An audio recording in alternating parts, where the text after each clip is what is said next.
Keshavananda hotel প্যালেসে নির্বাচনের আগে থেকেই অফিস ভাড়া নিয়েছিলেন রেখা পাত্র। পরবর্তীকালে 2026-এর বিধানসভা ভোটে জয়ী হয়ে বিধায়ক হন তিনি। কিন্তু এই রেখা পাত্রের বিরুদ্ধে এই প্যালেসের মালিক স্বামী কেশবানন্দ মহারাজ ভাড়া না দেওয়ার অভিযোগ তুলেছেন। আপনারা আজ তাক বাংলায় দেখেছেন মহারাজ কেশবানন্দ কি অভিযোগ করেছেন। 40,000 টাকা করে যে ভাড়া, সেই ভাড়া দিচ্ছিলেন না রেখা পাত্র, এই অভিযোগ করেছেন। পাল্টা আবার রেখা পাত্রের যুক্তি কি? রেখা পাত্র বলছেন পা ভাঙায়, অসুস্থ থাকায় তিনি বিধানসভায় যেতে পারেননি এবং তার জন্য তার বেতনও হচ্ছে না বলে সময় মতো বাড়ির ভাড়া দিতে পারছিলেন না। এটা বললেও মহারাজ আমার বিরুদ্ধে মিথ্যা প্রচার শুরু করেছেন বলেও অভিযোগ করেছেন তিনি। মহারাজকে বলেছিলাম বেতন পেলে ভাড়ার টাকা দিয়ে দেব, তা সত্ত্বেও সম্পূর্ণ উদ্দেশ্য প্রণোদিতভাবে মহারাজ আমার বিরুদ্ধে মিথ্যা প্রচার শুরু করেছেন।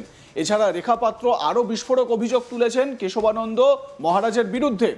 তার অভিযোগ ওই প্যালেসে পতিতালয় খুলেছিলেন ওই সন্ন্যাসী, সেখানে নাকি অনেক খারাপ কাজ হতো। এখানেই শেষ নয়, রেখা পাত্রের দাবি হিঙ্গলগঞ্জ থানার পুলিশ এসে অ্যারেস্ট পর্যন্ত করেছে এখান থেকে।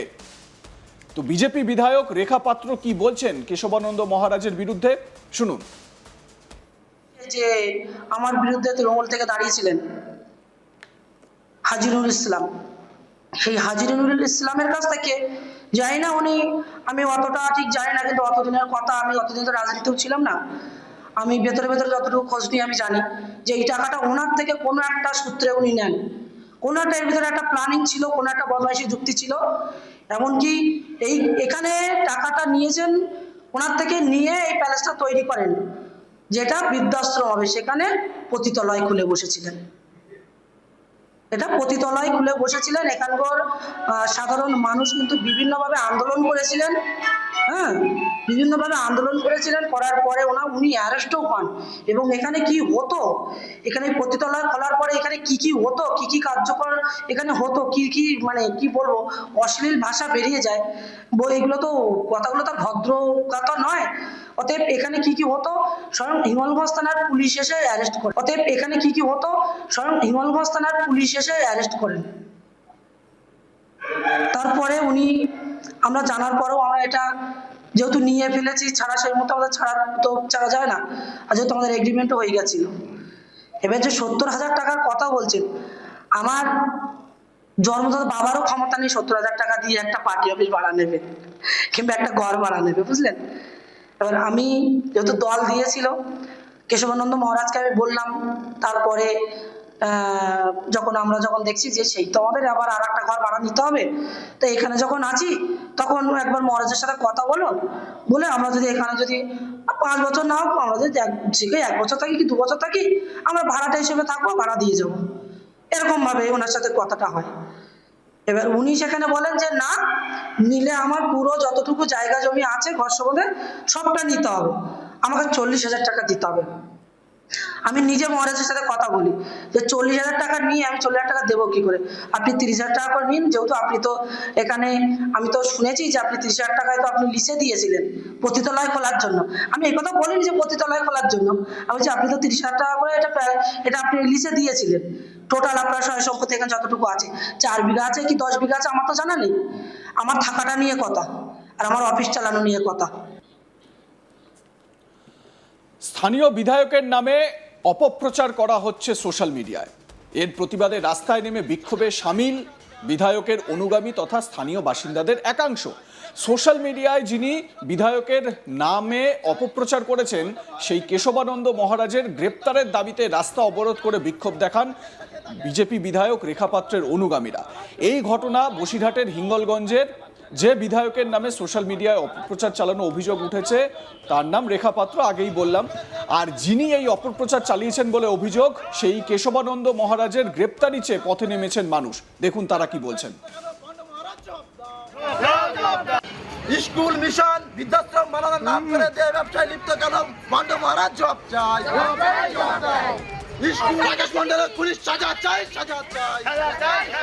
বন্ড মহারাজের গ্রেপ্তার চাই।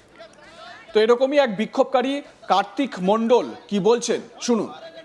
অবরোধ করছি, যেমন আমাদের কেশবানন্দ বন মহারাজ, উনি ভণ্ড মহারাজ, উনি যেভাবে আমাদের দিদিকে অর্থাৎ বিধায়িকা রেখাপাত্রকে অপমানজনক সোশ্যাল মিডিয়ায় ছেড়েছে, তার প্রতিবাদে ওনার বিরুদ্ধে আমরা প্রতিবাদ করছি।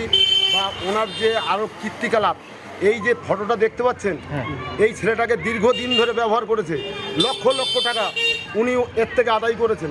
তাকে মানে লাস্টে মিথ্যা কেস দিয়ে অপবাদ দিয়ে তাকে ওখান থেকে বের করে দেওয়া হয়। ছেলেটা একটা মানসিক চিন্তা ভাবনার ভিতরে থাকে। চাইছো তোমরা এখন কি চাইছে? আমরা চাই এনার যথাযথ মানে সিবিআই তদন্ত হোক, ওনাকে অতি শীঘ্র গ্রেপ্তার করা হোক। উনি দালালি করছেন। এখানে জমায়েত করা আরো অন্যান্য বিক্ষোভকারীরা কি বলছেন শুনুন। পুলিশ সাজা চাই, সাজা চাই। আমাদের বিধায়িকা রেখাপাত্রের জন্য যে কালকে ফেসবুকে যেসব দেখছি, ওনার নামে একটা বিরাট বদনাম ছড়িয়েছে। কে করেছে? কেশবানন্দ বন মহারাজ। কী চাইছেন এখন? এখন চাইছি ওনার সিবিআই তদন্ত হোক এবং ওনার শাস্তি হোক। ওখানে আগে চলতো মধুচক্র, তারপরে এখন বন্ধ আছে। এখন বন্ধ আছে মধ্যে এই বিধায়িকা দেখে ভাড়া দেওয়ার পর থেকে এখন বন্ধ। কি চাইছো? আমরা চাইছি ওনার শাস্তি হোক। আমরা বন মহারাজ যিনি আছেন, কেশবানন্দ বন মহারাজ, উনি আমাদের বিধায়িকা রেখাপাত্রের নামে মিথ্যা অপপ্রচার করে বেড়াচ্ছেন এবং আমরা গ্রামের মানুষ, নেবুখালী গ্রামের মানুষ, বা মহারাজ কেশবানন্দ বন মহারাজ উনি আমার দাদু, ওনার নাতি আমি। তো আমাদের ফ্যামিলির লোকজনও প্রচুর এখানে আমরা জমায়েত করেছি। এই কারণে কেন আজকের রেখাপাত্রের নামে মিথ্যা অপপ্রচার করা হচ্ছে কি চাইছো? এবং আমরা চাইছি এই অপপ্রচার কেন করবে এবং ওনার এই যে মধুচক্র নেবুখালী গ্রামে উনি দীর্ঘদিন ধরে চালিয়ে আসছেন বা আগামী দিনে চালানোর জন্য রেখাপাত্রকে এখান থেকে উৎখাত করার যে চিন্তাভাবনা উনি নিয়েছেন। তৃণমূলের নেতা দেবেশ মণ্ডল, শহীদুল গাজী এবং মহাবীরের সাথে উনি যুক্ত। দীর্ঘদিন ধরে উনি দাবি করছেন আমি বিজেপি সমর্থক, কিন্তু উনি বিজেপি সমর্থক না। 2016 সাল থেকে উনি বারবার বলে আসছে দেবেশ মণ্ডলকে ভোট দাও। কি চাইছো এখন? আমরা চাইছি সিবিআই তদন্ত হোক, ওনার এত কালো টাকা কোথা থেকে আসলো, উনি এত বিল্ডিং এত কিছু উনি কোথা থেকে করছে, সেই নিয়ে আমরা সিবিআই তদন্ত চাই। অবরোধ করলাম আমাদের একাধিক নামে উল্টোপাল্টা বাজে ভাষা বলছে ভণ্ড মহারাজ। আর মহারাজ আবার নিজের মামাই হয়, কারণ আমার রাকেশ মণ্ডল মহারাজের কাছে থাকতো। মহারাজের যা দুর্ব্যবহার, যা কালোবাজারির ব্যবসা রাকেশ মণ্ডল যখন জানতে পারে, তাকে চোর অপবাদ দিয়ে তাকে মিথ্যা কারণে তাড়িয়ে দেয়। এখানে মধু চক্কর ব্যবসা চলছে। তারপর কি হলো? তারপরে আমার রাকেশ মণ্ডল থাকতো, থাকার পরে মহারাজের ওই বাগবাজারেই থাকতো। মহারাজের যা দুর্ব্যবহার বা কালো টাকার ব্যবসা আছে সব কিছু জানতে পেরে যায়। রাকেশ মন্ডলের পুলিশ সাজা চাই, সাজা চাই। বন্ড মহারাজের গ্রেপ্তার চাই। আপনাদের মতামত কি? বলতে থাকুন, দেখতে থাকুন আজ তাক বাংলা।